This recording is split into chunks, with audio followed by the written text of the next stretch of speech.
Hər vaxtınız xeyir olsun əziz Dip TV izləyiciləri. Bugünkü qonağımız fəlsəfə elmləri üzrə fəlsəfə doktoru, eyni zamanda siyasi şərhçi Füzuli Qurbanovdur. Xoş gəlmisiniz Füzuli müəllim. Təşəkkür edirəm. Xoş gördük. Mən şəxsən tanıdığıma görə qeyd edə bilərəm ki, Füzuli müəllim adının önündə fəlsəfə elmləri üzrə doktor yazılanlardan deyil, həqiqətən fəlsəfə elmləri üzrə doktordur. İstəyirəm söhbətimizə sizin məqaləniz üzərindən başlayaq. Çünki mən sizin məqalələrinizi oxudum, xüsusən son dərc olunan məqalənizdə sanki səmimi desəm, özüm yazsam ancaq o qədər həmfikir ola bilərdim, o qədər həmfikirəm məqalə ilə. Ona görə də düşünürəm ki, o məqalə üzərindən başlasaq söhbətimizə yerində olar. Siz o sözgedən məqalənizdə son illərdəki dövlətimizin inkişaf mərhələlərini təhlil etmisiniz. Bu kontekstdə Prezident İlham Əliyevin tarixi, siyasi roluna vurğu qoymusunuz. Burada prezidentin siyasəti iki mərhələyə ayrılır. Müharibəyə qədərki dövr və müharibədən sonraki dövr, yəni post-müharibə dövrü. Müharibəyə qədərki dövr ordu quruculuğu, sosial-iqtisadi deyək ki, hazırlıq, ictimai gözləntilər, o cümlədən obyektiv faktorlar, hansı ki, regional güc balansının dəyişməsi, beynəlxalq aktorların rolu, bütün bunlar hamısı hesaba qatılmalı idi. Amma hər şeyə rəğmən konjunktura uyğun olsa belə müharibəyə başlamaq bunu hər lider gözə ala bilmir. Biz bunu bilirik. Başqa sözlə 2020-ci ildə 44 günlük vətən müharibəsinə başlamaq eyni zamanda müəyyən bir cəsarət tələb edirdi. Bunların fonunda siz müharibəyə qədərki dövrü, o mənzərəni necə təsvir eləyərdiniz? O mənzərəni bir çox aspektdən təsvir eləmək olar, amma bizim diqqətimizi fəlsəfi aspekt daha çox maraqlandırdığından ümumi olaraq dövlət başçısının, Azərbaycan prezidentinin fəaliyyətinə nəzər salmağa çalışmışıq. Məsələ ondan ibarətdir ki, müasir mərhələdə, xüsusilə 21-ci əsrdə uğurlu lider necə olmalıdır və onları digərlərindən fərqləndirmə kriteriyalarını, politoloji, geosiyasi kriteriyalarını müəyyən eləmək olarmı? Sual üzərində müasir politoloqların, analitiklərin, strateqlərin əksəriyyəti düşünür. Burada hələlik ortaq bir qənaət yoxdur. Çünki belə bir tezis var, son illər daha çox işlədilir. Nə qədər lider varsa, bir o qədər də formula, uğur modeli vardır. Biz o prizmadan baxanda İlham Əliyevin liderliyini xarakterizə etmək üçün üç istiqamətdən yanaşmışıq. Birincisi şəxsi keyfiyyətləri, liderlik keyfiyyətləri. İkincisi dövlət başçısı kimi fəaliyyəti, üçüncüsü isə əldə etdiyi nəticələr. Yəni bu üç faktorun kəsişməsində Prezident İlham Əliyevin fəaliyyətinə baxanda çox maraqlı məqamlara rast gəlirik. Siz dediyiniz 2-ci Qarabağ müharibəsinə, yəni vətən müharibəsinə qədər olan dövrdə bu üç parametrin ortaq sahəsində çox maraqlı nəticələr əldə olunmuşdur.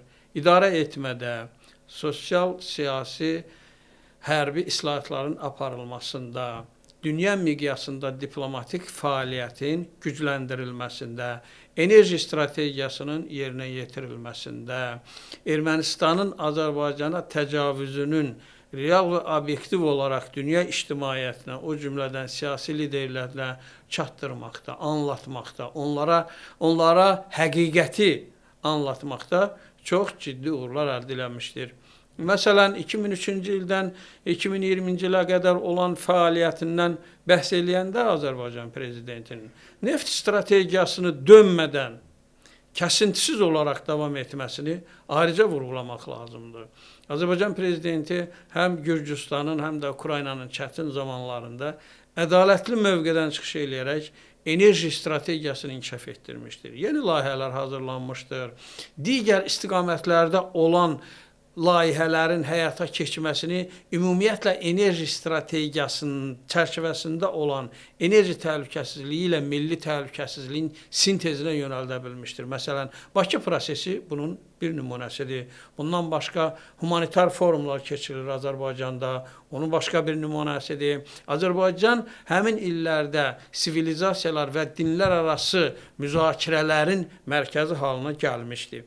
Bütün bunları ümumiləşdirsək, onda biz 2020-ci ilə qədər olan fəaliyyətini prezidentin sülh uğrunda qələbə strategiyasının həyata keçirilməsinin birinci mərhələsi adlandıra bilərik ki, bu qələbə üçün həm baza yaratdı, ölkənin daxili inkişafı aspektində, həm də beynəlxalq miqyasda diplomatik fəallıq o qədər güclü oldu ki, ona qədər Azərbaycana şübhə ilə yanaşan ən güclü liderlər belə artıq fərqli yanaşmağa, yəni hörmətlə yanaşmağa başladılar.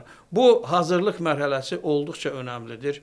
Onu vurğulayım ki, 2015-ci ildə Avropa İttifaqı qlobal strategiyasına düzəliş eləyəndən dərhal sonra 2016-cı ildə Azərbaycan prezidenti məharətlə enerji strategiyasına düzəlişlər elədi. Ön sıraya rəqəmsallıq, kiber təhlükəsizliklə mübarizə və bərpa olunan enerjinin inkişaf etdirilməsi çıxdı.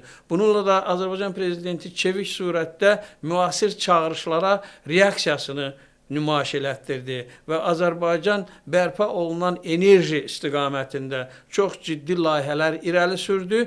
Onun da nümunələrindən biri COP29-un Azərbaycanda keçirilməsindən ibarət idi. Başqa bir nümunəsi isə Mərkəzi Çindən başlayaraq Mərkəzi Asiyadan keçən və Cənubi Qafqazdan da keçərək Avropaya uzanan geniş geosiyasi dəhlizdə Azərbaycanın aparıcı enerji aktoru rolunu oynamasından ibarətdir. Bütün bunlar Cənubi Qafqazın əsas geosiyasi düyün məkanının, sinerjinin toplandığı məkanın Azərbaycan olduğu anlamına gəlir. Prezident İlham Əliyev buna nail oldu. Öz məqalənizdə liderlə xalq arasında tarixi birlik ideyasını ortaya qoyumsunuz. Əgər söhbət konkret olaraq 44 günlük vətən müharibəsindən gedirsə, bəziləri sırf o 44 gündən gedir söhbət.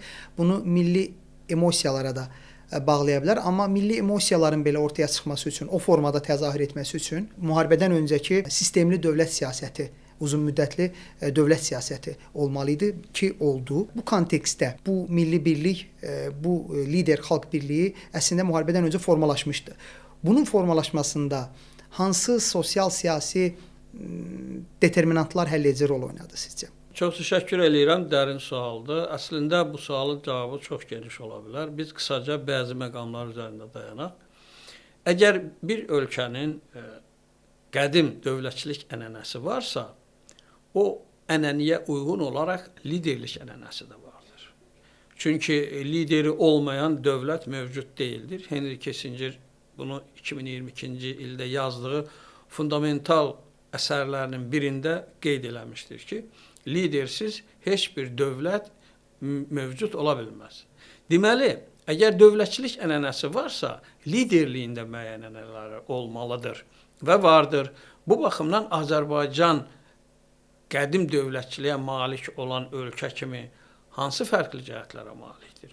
Onun əsasına qədim dövrlərdən başlayaraq Azərbaycanda həm cəmiyyətin özünü təşkilində, həm dövlət qurma fəlsəfəsində hansı parametrlərə üstünlük verdiyinə baxmaq lazımdır.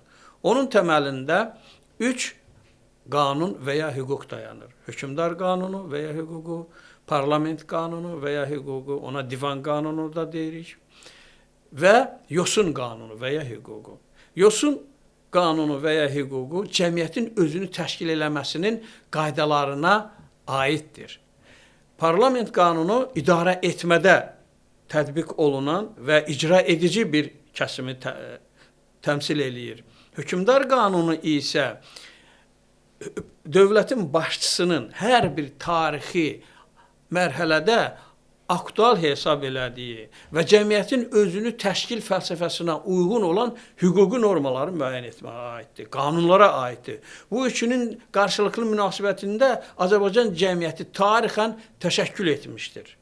Və bu öz təşəkkülündə hər iki məqama, həm cəmiyyətin özünü yaratmasını, həm də dövlətin qurulmasını təmin eləmişdir. Burada çox maraqlı bir dinamika vardır. Məsələ ondan ibarətdir ki, bütövlükdə ana xəttdən kənara çıxmaq olmamışdır. Nədən ibarət idi ana xətt? Elin, obanın, sonra xalqın, millətin maraqlarına, onun suverenliyinə, azadlığına önəm vermək. Və bu ənənə 20-ci əsrin sonlarında böyük məharətlə Ulu Öndər Heydər Əliyev tərəfindən yenidən məzmunlaşdırıldı və Azərbaycan siyasətinin təməlinə gətirildi. Və bu təməl üzərində İlham Əliyev çox uğurlu bir siyasət apardı. Yəni ki, millətin, xalqın, dövlətin maraqlarına uyğun olmayan heç bir addımı atmadı. Bu isə Konstitusiyamızda çox gözəl ifadə olunan bir bəndə aiddir. 1995-ci ildə qəbul olunan Konstitusiyamızın preambulasında yazılır ki, Azərbaycanda xalq suverendir və xalq suverenliyi dövlət suverenliyinin əsasında dayanır. Yəni xalqın birliyindən, suverenliyindən, azadlığından dövlətin suverenliyi yaranır Azərbaycanda. Bu deməkdir ki, lider bu və ya digər dərəcədə həmişə özü ilə xalq arasında, iqtidarla toplum arasında, cəmiyyətlə özünün şəxsiyyəti arasında vəhdət qurmağı bacarmalıdır. Harmoniyaya malik olmağı bacarmalıdır ki, bunu da çox gözəl surətdə Azərbaycan prezidenti həyata keçirdi. Siz həm də AMEA-nın üzvüsünüz, Azərbaycan Milli Elmlər Akademiyasının üzvü, yəni məsələlərə daha çox fəlsəfi və elmi yanaşırsınız. Deməli, burada liderin şəxsi keyfiyyətlərindən söhbət gedir. Bizim beynəlxalq münasibətlərdə fundamental nəzəriyyə, əsas hakim nəzəriyyə realizm nəzəriyyəsidir. Və təbii ki, müasir dövrdə neoklassik realizm anlayışı da hakimdir. Yəni, klassik realizm deyəndə Prezident İlham Əliyev işin fəlsəfi tərəfindən baxsaq, Fukididisin və yaxud da ki, Thomas Hobbes'un, Nicola Machiavelli'nin, Morgenthau'nun dediyi kimi yox, daha çox Randall Schweller'in, Gideon Rose'un və s. bənzəri filosofların dediyi kimi, yəni sadəcə güc yox, eyni zamanda gücdən hansı formada istifadə. Və 21-ci əsrdə gücdən istifadə etmək, müharibə etmək və o müharibəni qazanmaq çox çətindir. Biz bunu edən yeganə dövlətik və siz məqalənizdə bunu sülh qazandıran qələbə adlandırmısınız. Bunu qısa formada biraz daha belə deyək, tamaşaçılara aydın olsun deyə izah edə bilərsiniz. Birincisi onu deyim ki, indiyə qədər mövcud olan liderologiya və geosiyasi təlimlərdə tərif edilən, təsnif edilən liderlik anlayışlarının heç biri tamamilə İlham Əliyevə uyğun deyildir. Onun fəaliyyəti fərqlənir və o fərqlənmənin də səbəbləri vardır. O, Azərbaycan reallıqları ilə bağlıdır. Azərbaycanın son 300 ildə qarşılaşdığı məsələlərlə, problemlərlə bağlıdır və onların üzərində, təməlində Ulu Öndər Heydər Əliyevin keçən əsrin 90-cı illərində yeni dövlət quruculuğu strategiyası müəyyən eləməsi ilə əlaqəlidir. Burada dediyiniz neoklassisizm, liberalizm, realizm və ya neokonservatizm də deyirlər bir sıra tədqiqatçılar. Bunların hamısının elementləri vardır. Amma bu elementlər vardır, amma yenə deyirəm, onların nisbəti fərqlidir. Nədən ibarətdir? Sülh qazandıran qələbə strategiyasını açsaq, orada onun bəzi xüsusiyyətlərini görə bilərik. Birincisi, bu ideya hardan gəlib?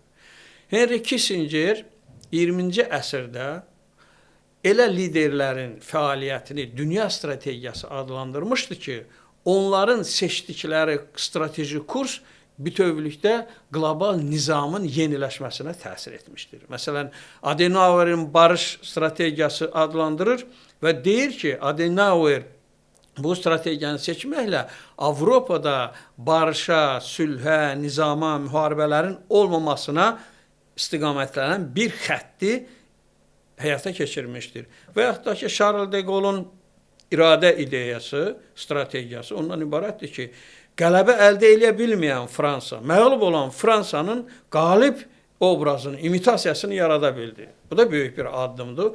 Fransanın böyük beşliyə daxil olması, BMT-nin Təhlükəsizlik Şurasında yer alması, ona bir yeri, bir nüans gətirir dünya nizamına, idarə edilməsi. Amma özü məğlub idi. Sonra Singapurun prezidentinin... Üzr istəyirəm, veto haqqı qazanacaq qədər güclü deyildi ən azından. Bu dəqiqdir. Bəli, elə onu nəzərdə tuturuq. Singapurun prezidenti sübut elədi ki, müstəmləkədən xilas olmaqla üstün olmaq mümkündür. O, cəmiyyəti inandırdı. Sonra dünya da onun haqlı olduğunu gördü. Ənvər Sədat haqqında da eyni şey demək olar. Margaret Thatcher haqqında da demək olar. Richard Nixon haqqında da demək olar. Və bu 6 dünya strategiyasının fonunda təməli Heydər Əliyev tərəfindən qoyulan liderlik fərqlidir. Çünki, niyə fərqlidir? Çünki Azərbaycan faktiki olaraq 1990-cı ilə qədər azad deyildi. Müstəqil dövlət kimi fəaliyyət göstərmək imkanı yox idi. eyni dərəcədə kənardan haqsız təcavüzə məruz qalmışdı və məhv olmaq ərəfəsində idi. Birincisi Heydər Əliyev onu o küldən çıxartdı, diriltdi. Ayaq üstə qoydu. İkincisi isə mükəmməl strategiya müəyyən elədi. Nə idi o strategiya? O strategiyanın təməlində sülh, əməkdaşlıq, təhlükəsizlik dayanırdı. İstənilən situasiyada dövlətin sülhpərvər mövqe tutması asan məsələ deyil. Bu direktiv deyildir. Bu dərin düşünülmüş konsepsiya sahib olmaq deməkdir. Və onu inkişaf elətdirərək İlham Əliyev sülh qazandıran qələbəyə, hərbi meydanda əldə olunan qələbə hər bir lideri ruhlandırır. Ona özgüvəni artırır, onun deməli fərah hissi yaradır və bundan bir çoxları çaşırlar.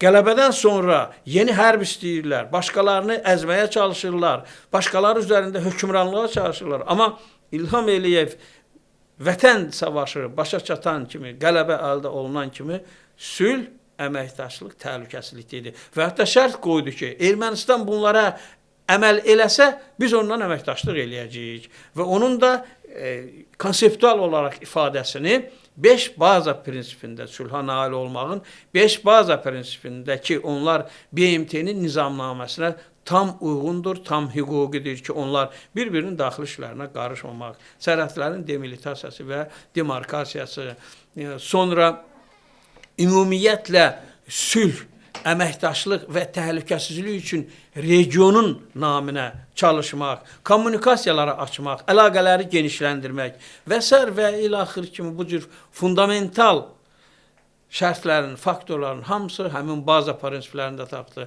Və o baza prinsiplərini irəli sürəndən sonra burada təxribat törətməyə çalışan, Azərbaycanın sülhsevər obrazına ləkə salmaq istəyən qərəzli dairələrin hamısının belə deyək, əl-ayağı kəsildi. Ona görə ki, hüquqi əsasda qətiyyətlə Prezident İlham Əliyev sübut elədi ki, Azərbaycan dövlət olaraq sülhün izindədir və qələbəni də sülh qazanmaq üçün əldə etmişdir. Bu uğurların dövlətin institusional ənənəsinə çevrilməsi prosesi gedirmi? Bu istiqamətdə daha hansı addımlar atılmalıdır? Bəli, gedir, hər tərəfli gedir. Prezident İlham Əliyev lider və dövlət başçısı kimi bunu sistemli olaraq 2003-cü ildən aparır.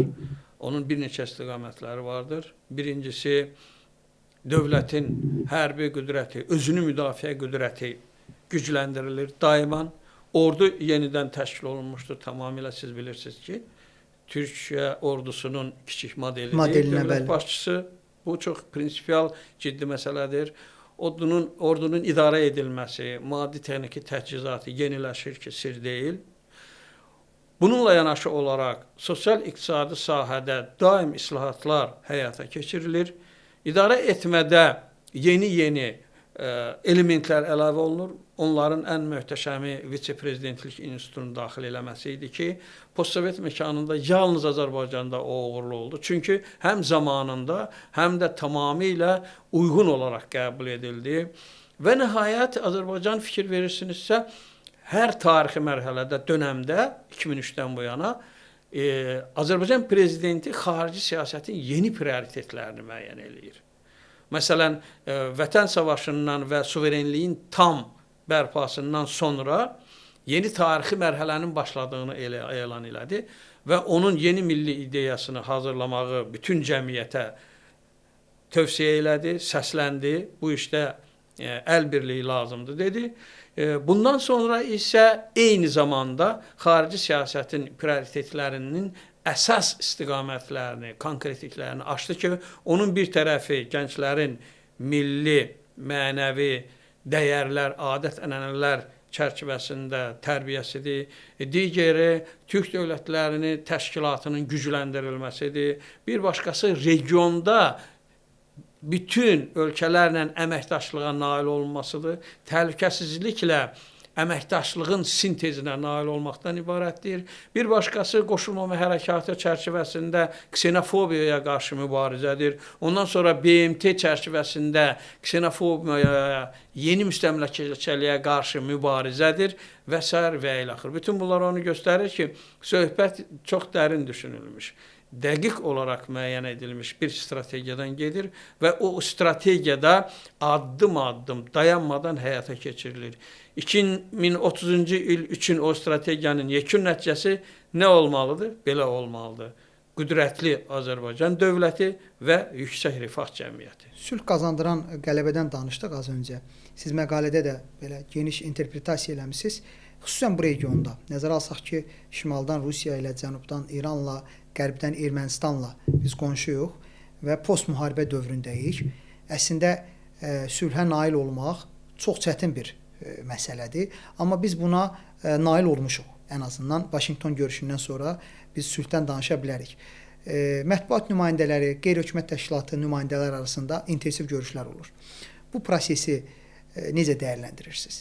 Çox müsbət dəyərləndirirəm. Həm siz dediyiniz regionda sülhə nail olmağa belə deyək, qazandığını, Azərbaycan qazandı, Azərbaycan prezidentinin təşəbbüsləri, fəaliyyəti qazandırdı və onun da ən bariz nümunəsi həm Vaşinqton görüşü idi, həm də Vaşinqton görüşündən sonra Azərbaycanın Mərkəzi Asiya dövlətlərinin zirvə görüşünün daimi üzvü kimi qəbul edilməsidir. Bununla Azərbaycan G5-i C6-ya çevirdi. Bu da ki, Azərbaycanın regionlar arası miqyasda artıq geosiyasi aktör olduğunu və öz təsirini göstərdiyini ifadə eləyir. Həmin çərçivədə orta dəhliz kontekstində Azərbaycanın bu addımları birincisi Zəngəzur dəhlizini qlobal miqyasda dünya dövlətlərinin əsas məsələlərindən biri səviyyəsinə yüksəltdi. Dünya strategiyası bundan ibarətdir ki, bu da sözsüz olaraq dünyanın yenidən düzənlənməsində, nizamlanmasında ciddi rollardan birini oynayacaqdır. İkincisi isə Azərbaycan regionlar arası miqyasda birləşdirici, sintez edici, sülh yaradıcı və təhlükəsizlik təmin edici qüvvə olduğunu, güc olduğunu sübut elədi. Bu da Azərbaycanın artıq faktiki olaraq özünə məxsus orta güc səviyyəsinə yüksəldiyini göstərir. Son olaraq belə bir sual vermək istəyirəm. Bugün xalqla iqtidar arasında legitim bir birlik var. Amma cəmiyyətin müəyyən bir təbəqəsində bu legitim birlik daha çox emosiyalarla ifadə olunur. Həmin təbəqə üçün bunu daha çox rasional zəminə oturtmaq istiqamətində, yəni ictimaiyyətlə əlaqələr aspektindən baxsaq, sizcə hansı addımlar atıla bilər? Çox maraqlı sualdır. Birincisi, Azərbaycan prezidenti bu istiqamətdə də illərdir ki, addımlarını atır. O, multikulturalizmin və Azərbaycançılığın daim təbliğ olunmasında, təşviqində və həyata keçirilməsindədir. İndi Azərbaycanda elə bir insan, fərd yoxdur ki, özünün etnik mənsubluğuna görə haqsızlığa uğradığından danışa bilsin. Bu mümkün deyildir. Azərbaycan prezidenti hər bir vətəndaşın prezidentidir. O bunu sübut etmişdir. Ya da dini inancından dolayı və s. Dini inancından bəli, tamamilə doğrudur. Dolayı hər hansı bir etiraz ola bilməz. Eyni münasibət, çox gözəl addımlar atılır. Sualınızın ikinci hissəsi daha maraqlıdır. Yəni, artıq cəmiyyət dəyişməlidir. Cəmiyyət, o cümlədən bizlər, ziyalılar, media işçiləri, müxtəlif kəsimlər Azərbaycan prezidentinin həyata keçirdiyi bu tarixi siyasətin, missiyanın bəli, daha çevik, dinamik reallaşması üçün addımlarını atmalıdırlar. Emosional dəyərləndirmə yaxşıdır. O olmalıdır, təbii ki, bəli. təbii ki. O, milli kimlikdə, ümumiyyətlə vətəndaşlıqda, ümumiyyətlə insanın həyatdakı mövqeyində ciddi rol olur. Bəli. Amma biz artıq soyuq başla da prezidentin həyata keçirdiyi siyasəti həm təbliğ etməli, təşviq etməli, anlamalı və onun reallaşması üçün dürüst vətəndaş olaraq lazım olan addımlarımızı, üzərimizə düşənləri eləməliyik. Təşəkkür edirəm Füzuli müəllim. Çox sağ olun. Yaxşı gəldiniz. Əlavə etmək istədiyiniz nəsə varsa buyurun. Mən sizə uğurlar arzulayıram. Hesab eləyirəm ki, çox doğru yol seçmisiniz. Bu istiqamətdə bir vətəndaş olaraq fəaliyyətinizi, kollektiv olaraq fəaliyyətinizi daha da gücləndirin və bu da inanın Azərbaycana, Azərbaycan dövlətçiliyinə, cəmiyyətin toparlanmasına və inkişafına ciddi töhfələr verəcək addımlardan biridir. Sizə uğurlar arzulayıram. Çox sağ olun Füzuli müəllim, var olun. Bugünlük bu qədər.